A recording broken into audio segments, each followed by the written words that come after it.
आप अपने जीवन को विचार करके देखिए कि आपके करने से आज तक क्या हुआ है। कोई तुम्हारा मित्र नहीं है, यहां कोई तुम्हें सहयोग देने वाला नहीं। मान लीजिए भ्रमित है, इसलिए आपको लगता है आपके कोई दोस्त हैं, कोई आपके सहयोगी हैं, कोई आपके संरक्षक हैं। बिल्कुल नहीं। सच्ची मानिए उन पर बड़ी कृपा है जिनको पग पर धोखा मिलता है। दुनिया में लाखों का मेला जुड़ा, हंसा जब जब उड़ा। तो इस बात को पकड़ो ना यार। प्रभु से केवल एक ही प्रार्थना करो, यदि तो इस बात की पूर्ति प्रभु उसी समय प्रार्थना करते ही शुरू कर देते हैं। दया में प्रभु कितनी अपार कृपा की आपके ऊपर। मनुष्य शरीर साधु समागम श्रीधाम वृंदावन में दुर्लभ बात है।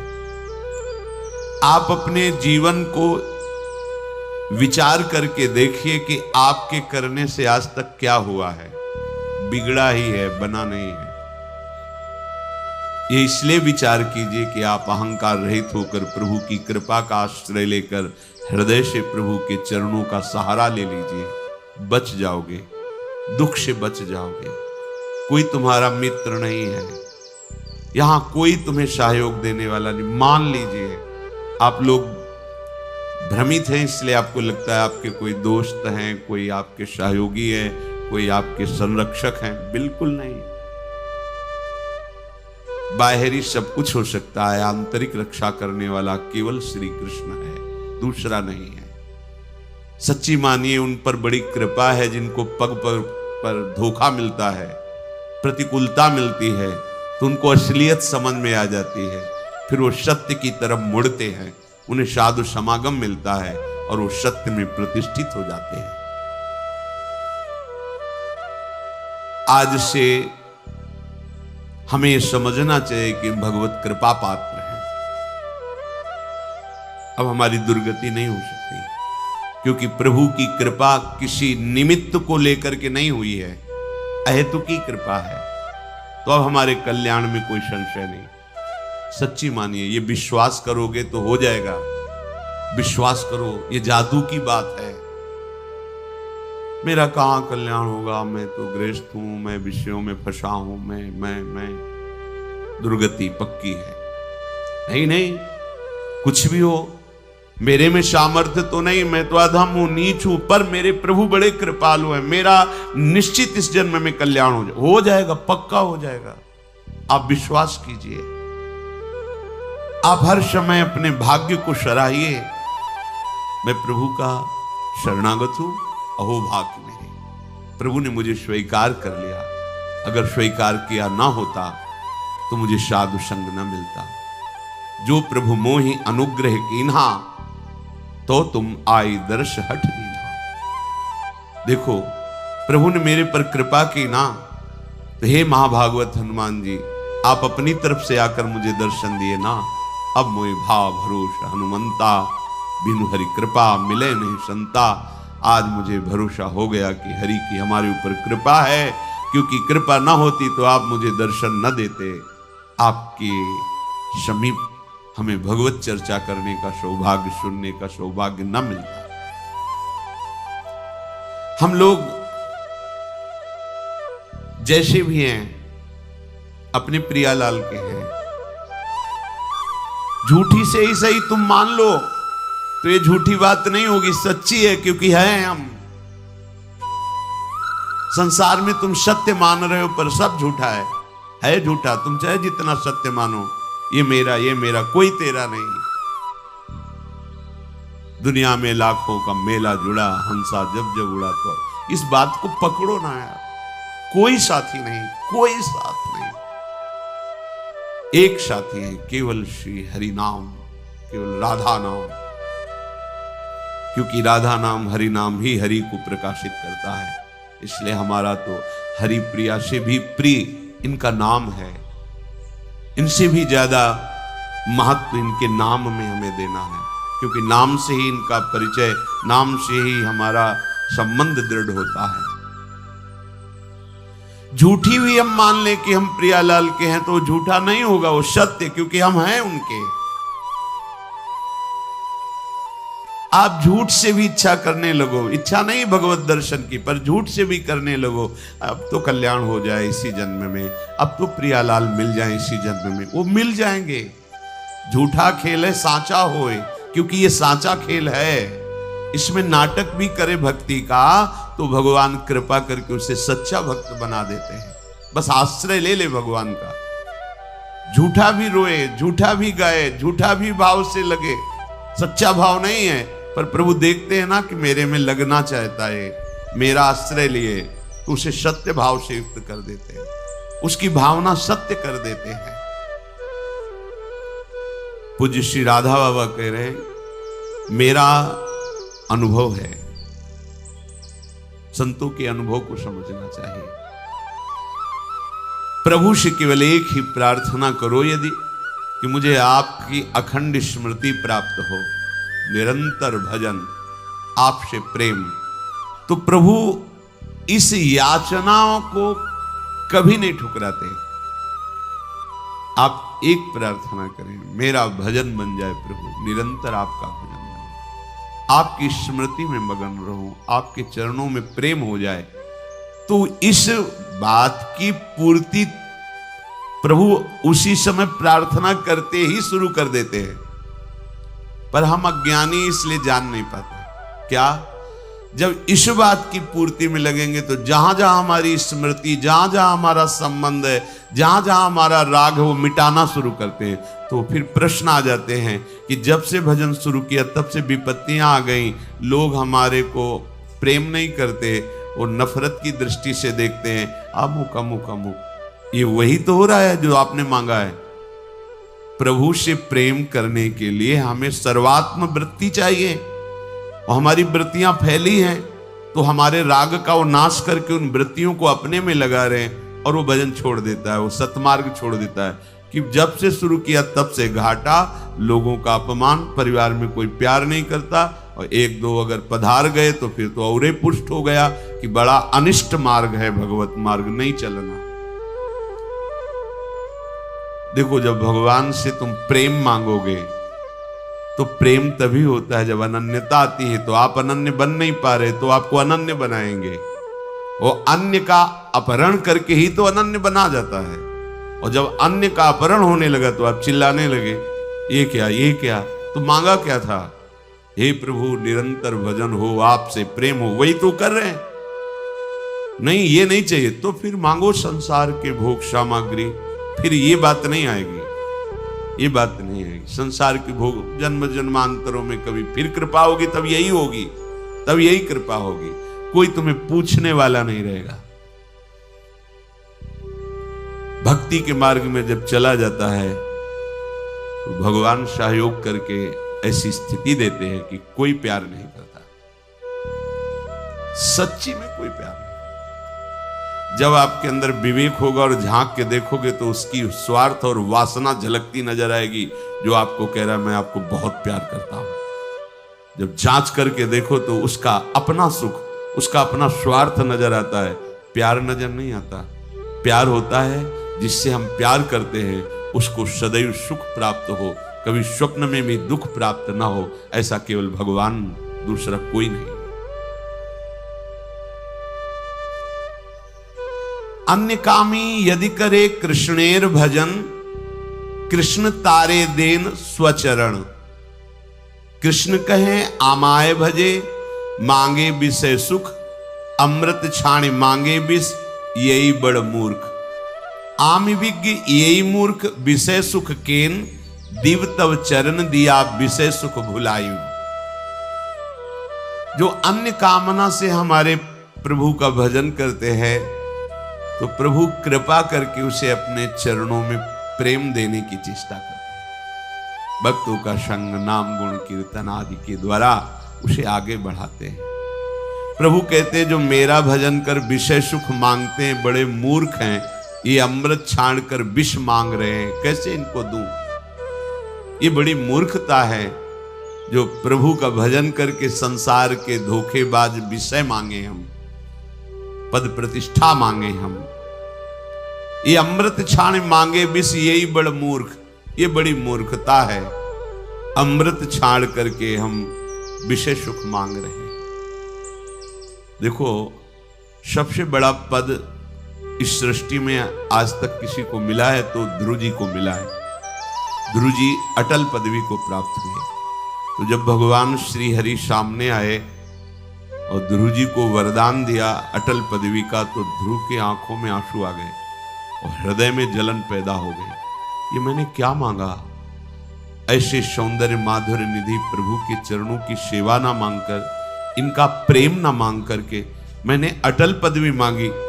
उसी समय उन्होंने प्रभु से प्रार्थना की कि हे अनंत, हे भगवान, त्वयि भगवत वासुदेवे मुहु निरंतरम भक्तिम प्रेम प्रवहताम सात्येन कुर्वताम अमलाशयानाम अमल आशयो एषाम ते अमलाशयाः निर्मलान्तः करणानाम महताम सताम प्रसंगः मे मम भूयात् एन भगवद गुण कथामृत पानमत्तः भवतो गुणानाम। हे प्रभु, मेरे से चूक हो गई। मेरे अंदर कामना थी कि मैं ऐसा पद प्राप्त करूंगा जो हमारे पिता और पितामह को भी नहीं। प्रभु, ये चूक इसलिए हो गई कि बहुत काल तक आपके प्रेमी संतों का संग नहीं मिला। इसलिए हे अनंत, हे भगवान, भक्ति मुहु प्रवहताम त्वयि में प्रसंगो भूयाद अनंत महता ममलाशयानाम एनांजसोल्वण मुरु व्यसनम भवाब्धिम निश्चि भवद गुण कथामृत पानमत्तः। प्रभु, जो आपके नाम जप में, आपकी लीला कथा कहने सुनने में मत्त हैं, ऐसे अपने प्रेमी संतों का मुझे संग दे दो। मुझसे जो चूक हुई, क्या चूक हुई? ये जो अटल पदवी मिली। देखो, जलन हो रही हृदय में कि मैंने अटल पदवी क्यों मांगी, प्रभु की दासता क्यों नहीं मांगी। अटल पदवी ऐसी कि सप्त ऋषि परिक्रमा करते हैं। सर्वश्रेष्ठ पद पर ध्रुव जी आज भी विराजमान है, पर उनको बड़ा दुख हुआ कि मैंने क्यों मांगा। सोचो, उस अटल पदवी पे अपने तो थोड़े थोड़े विषय मांग रहे हैं, उनको दुख हुआ कि मैंने दासत्व क्यों नहीं मांगा। प्रभु के समीप निरंतर रहकर इनके श्रीअंग की सेवा करता, ऐसे प्रेम निधि प्रभु के संग क्रीड़ा करता। ये चूक कहां से हो गई? पता चला भगवत प्रेमी महात्माओं का संग नहीं हुआ, इसीलिए चूक हो गई। तो कह रहे कि हे भगवान, आप यदि हम पे प्रसन्न हो तो आपके भाव में जो भरे हुए भक्तजन हैं, जो आपकी लीला कथा में उन्मत्त हैं, तृप्त हैं, ऐसे महापुरुषों का मुझे संग दो। क्यों? क्योंकि जब वो आपकी लीला कथा कहेंगे तो उनकी वो मस्ती सबके ऊपर चढ़ती है। संबंध में भरकर जब वो प्रभु को पुकारते हैं, नाम कीर्तन करते हैं, प्रभु का यश गाते हैं, तो चूंकि हम माने या न माने हम प्रभु के ही हैं, वो सबके हृदय में अपना प्रभाव डालता है। इस विविध दुखों से पूर्ण भयंकर भवसागर से वो सहज में पार हो जाता है जो भगवत प्रेमी संतों का संग कर लेता है। तेन स्मरन्त्यतितरां प्रियमी समर्त्यम ये चान्वदः सुत सुहृद गृहवित्तदाराः ये त्वज्जनाभ भवदीय पदारविंद सौगंध्य लुब्ध हृदय सुकृत प्रसंगा। हे नलिनाभ प्रभु, जिनको आपके श्री चरण कमलों की प्रियता प्राप्त हो गई है,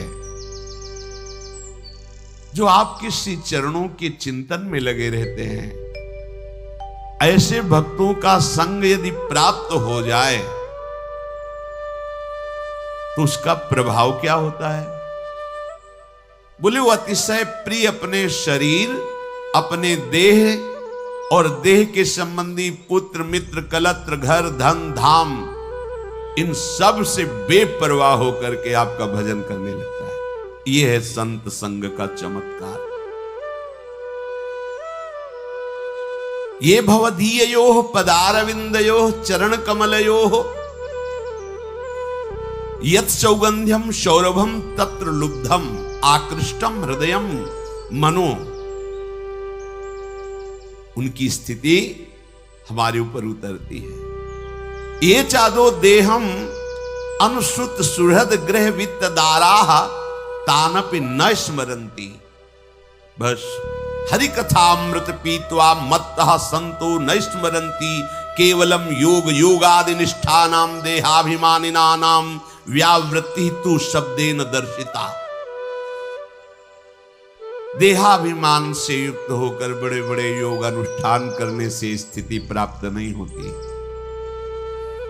ये स्थिति भगवत प्रेमी महात्माओं के लीला गायन, नाम कीर्तन, महिमा गायन का जब हम श्रवण करते हैं तो उनके संग से ऐसी स्थिति प्राप्त होती है कि अतिशय प्रिय देह और देह की संबंधी वृत्तियां जो पुत्र में, मित्र में, कलत्र में, घर में, धन धाम में है, इन सब से वृत्तियां हट जाती हैं और बेपरवाह होकर भगवान के सुमिरन में डूब जाती है।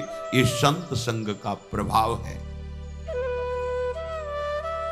तेषामहं पाद सरोज रेणुर माया बहेयाधि किरीट मायु यम नित्यदा बिभ्रतया सुपापम नश्यत्यमुं सर्वगुणाः भजन्ति।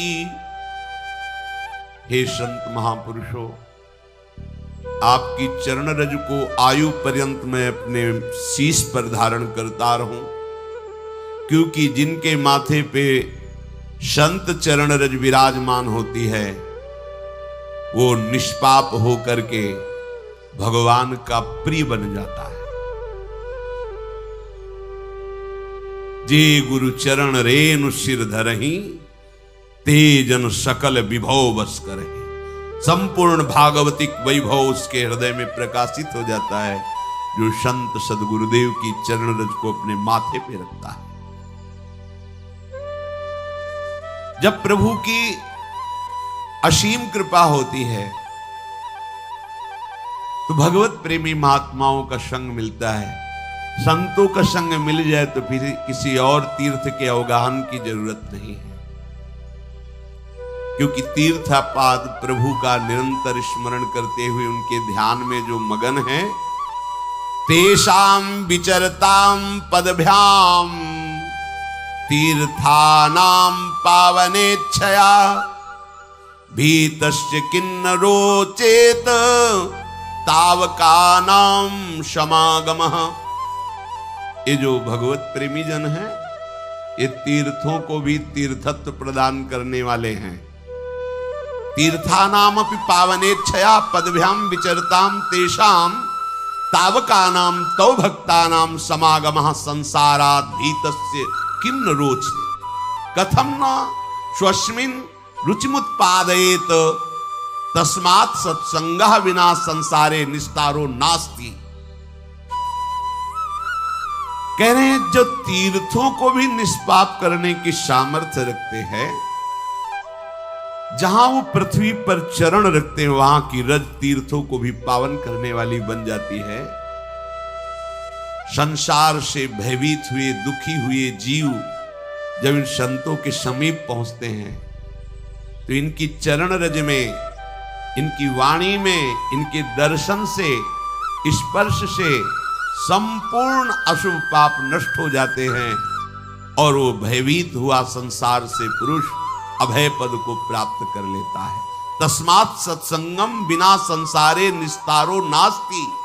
बिना संत संग के किसी का संसार से निस्तार हो जाए, उद्धार हो जाए, ऐसा असंभव। इसलिए महत्सेवां द्वार माहुर विमुक्तेस तमो द्वारम योषितां संग संगम महांतस्ते समचित्ता प्रशांता विमन्यवः सुहृदः साधवो ये।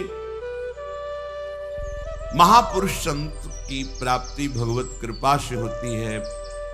बस उसका निर्वाह आपको करना है। निर्वाह उनकी आज्ञा का पालन, यही महत् सेवा है।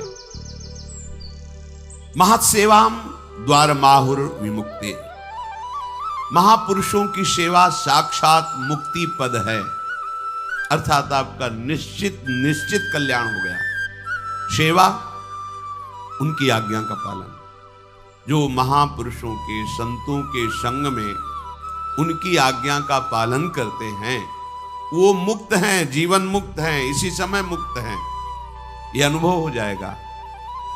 तमो द्वारम योषिताम संग संगम, पर सावधानी ये रखनी है कि जो केवल स्त्री संग को ही सुख समझते हैं, नाना प्रकार की भोगी वृत्तियों को ही सुख समझते हैं, ऐसे लोगों का संग त्याग दे, क्योंकि ये तमो द्वारम, ये साक्षात नरक का द्वार है।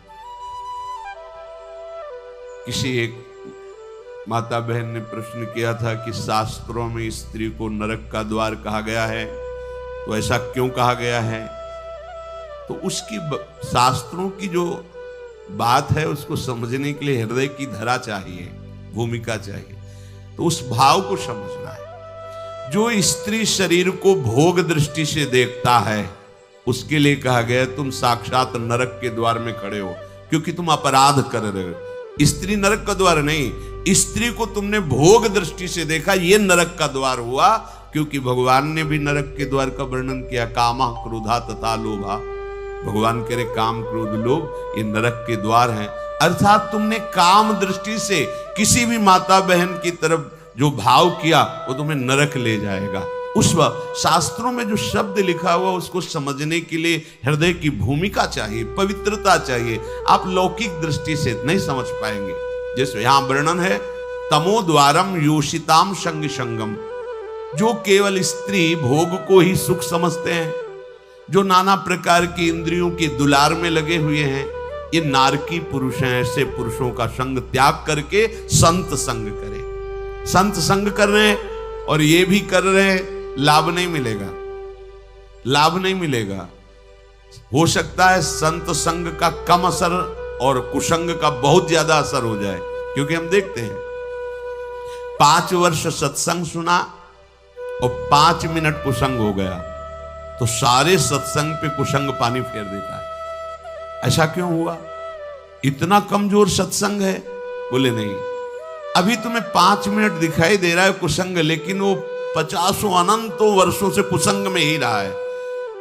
थोड़ा समय सत्संग का मिला, सुधार की तरफ। सत्संग का मतलब चढ़ाई और कुसंग का मतलब फिसलना। फिसलने में कितनी देर लगती है? महल बनाने में समय लगता है, बुलडोजर लगा गिराओ, शाम तक सब गिर जाएगा।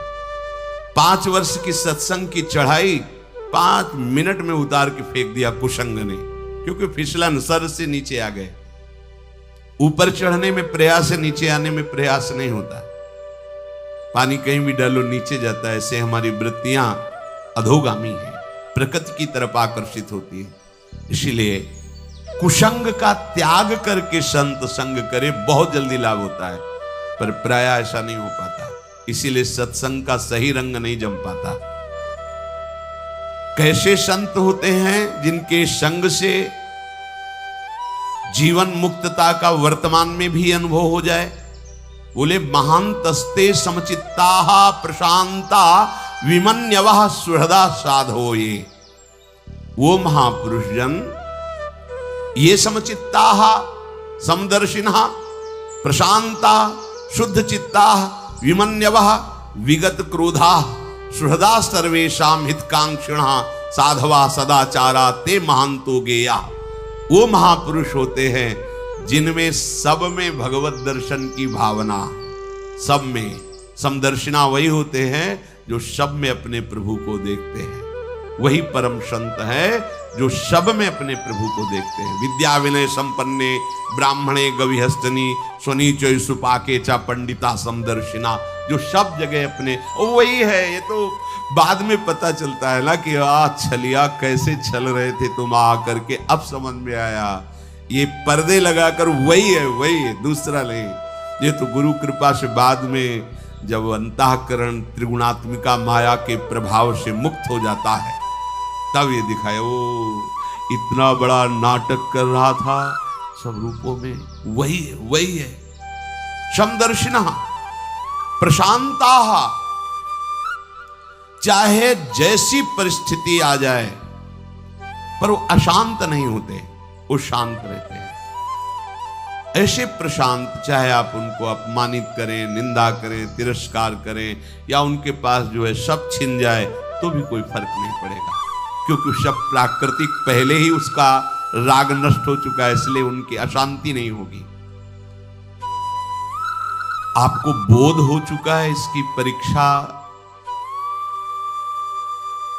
बाहरी लक्षणों से तो हो ही नहीं सकती, पर कुछ बाहरी लक्षण, जब आपकी भरी सभा में निंदा हो, अपमान हो, कोई भी आपका साथ देने वाला न हो, फिर भी आप शांत हैं और मुस्कुरा रहे हैं, तो हो सकता है ये भी लक्षण पहचाना जा कि बिना ब्रह्मबोध हुए ऐसी सामर्थ्य नहीं आ सकती।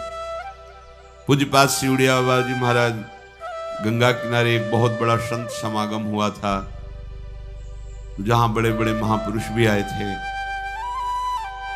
बाबा तो समस्थिति को प्राप्त महापुरुष थे।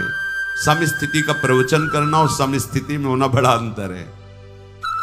तो हरि बाबा जब कीर्तन करते थे तो सबसे पहले ओंकार नाद करते थे। ये ही घंटा अपने ही कर कमल में घंटा रखते थे और जे भी घंटा बजाए तो उसके पहले ओम, तो सब बाद में ओम बोलते थे। ये बात जो शास्त्रीय विधान के ज्ञाता जन थे वो विरोध करते थे। तो पूज्य बाबा के पास बड़े महापुरुषों ने भी ये बात निवेदन की कि ये प्रणव का उच्चारण सबको करने का अधिकार नहीं। वैदिक उद्गीत महामहिमा में प्रणव, उसके लिए कुछ नियम है, कुछ सिद्धांत है, उसका ऐसे कीर्तन नहीं कराया जाता।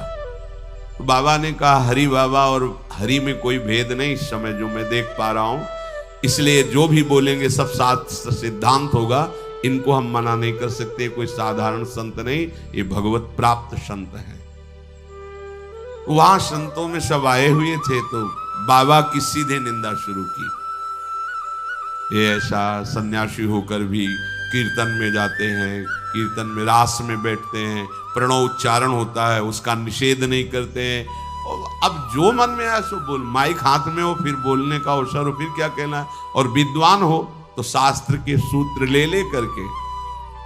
अब बाबा के एक से उद्भट भट्टाचार्य शिष्य थे। बाबा की जब निंदा कर तो सब बाबा ने सबको शांत किया, सब शांत, चुप बैठो। आधा घंटे तक वो बोलते रहे, शांत हो गए। सभा विसर्जित हुई, बाबा अपनी कुटिया में गए तो जो उनके सब शिष्य थे बोले बाबा एक सेकंड में इसके मुंह बंद कर देंगे हम, ये शास्त्र के श्लोक बोलता है अभी एक से। बोले हाँ यही हमारे संग का असर तुम पर हुआ है, यही असर हुआ है। तुम हमारा सत्संग सुनते हो, वाणी सुनते हो, देहाभिमान पुष्ट करने के लिए करते हो। क्या वो क्या बोले, वो जो बोल रहे सही बोल रहे। उड़िया बाबा नाम का एक शरीर है ये, और उसकी वो निंदा कर रहे हैं, तो इसकी तो निंदा हम भी करते हैं, शास्त्र भी करते हैं। शरीर कोई बंद नहीं है, ये तो निंदनीय है। और जो उड़िया बाबा का स्वरूप है वो भी है, वो कभी अपनी आत्मा की निंदा कर नहीं सकता। तो जिसकी निंदा होती उसी की निंदा हो रही। तुम लोगों ने क्या सीखा, सब शांत, कोई फर्क नहीं। ये आत्म स्वरूप, ये प्रशांत आत्मा। भगवान कह रहे कैसे संतों का संग वास्तव में वर्तमान में ही जीवन मुक्त कर देता है। बोले समचित्ताहा प्रशांताहा, प्रशांत, बड़ी से बड़ी द्वंद्व की स्थिति आने पर भी मंद मुस्कुराहट और आनंद होना चाहिए, क्योंकि ये सब मायाकृत है, इसमें कोई लाभ नहीं। कोई तुम्हारी निंदा करे तो तुम जल गए, इसका मतलब देह भाव में हो, तभी तो तुम्हें देह की निंदा से परेशानी हुई। आत्मा की कोई निंदा कर सकता है क्या? आत्मस्वरूप की, हमारे स्वरूप की कोई पहुंच है किसी के पास? तो निंदा क्या करेगा? जानता ही नहीं तो क्या निंदा है? जानता है शरीर को, इसकी निंदा तो शास्त्र भी करते हैं। इसकी निंदा ही तो करके इससे राग रहित हुआ जाता है। अगर इसकी वंदना करेंगे तो इसमें राग बना रहेगा, राग बना रहेगा तो दुर्गति बनी रहेगी। ये शरीर ही तो दुर्गति का हेतु है। प्रशांत आत्मा, अभिमन्यवः, क्रोधहीन, कभी क्रोध ना आए। तो संतों में क्रोध क्यों नहीं आता? क्योंकि क्रोध की स्वयं सत्ता नहीं है, ये कामना से प्रकट होता है। अगर कामना है हमारी ये कि सब शांत बैठिए, समझिए, और अभी कोई हल्ला मचाने लगे तो अभी क्रोध आए। हे, तुमको यहां का नियम पता है, शांत बैठना चाहिए, ऐसा अगर कोई भी कामना है तो क्रोध आने की संभावना है। क्रोध हम उसे ही कह सकते हैं जिसमें देह सुख को लेकर के कामना है।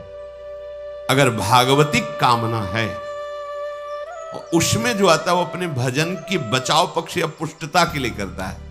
जैसे कोई साधक भजन करे, बार बार आसपास कोई विक्षेप करे तो उसको अंदर जलन होगी। अब वो क्या करेगा, प्रार्थना करेगा या रो देगा? दो बातें हैं। उसका क्रोध प्रकट हुआ, पर वो क्रोध दो रूप में प्रकट हुआ। हम आपसे हाथ जोड़ते हैं, आप ऐसे बार बार विघ्न क्यों डाल रहे हैं? फिर भी नहीं माना तो रो देगा, प्रभु देख लो हमें बहुत कष्ट हो रहा, मुझे संभालो। ये साधक की बात है, सिद्ध पुरुष को नहीं। उस समय और आनंदित होगा कि भगवान ने अवसर दिया अपनी वृत्ति को पहचानने के लिए। अब आनंदमय होकर के उसी स्थिति से निपट करके भजन में लगाओ,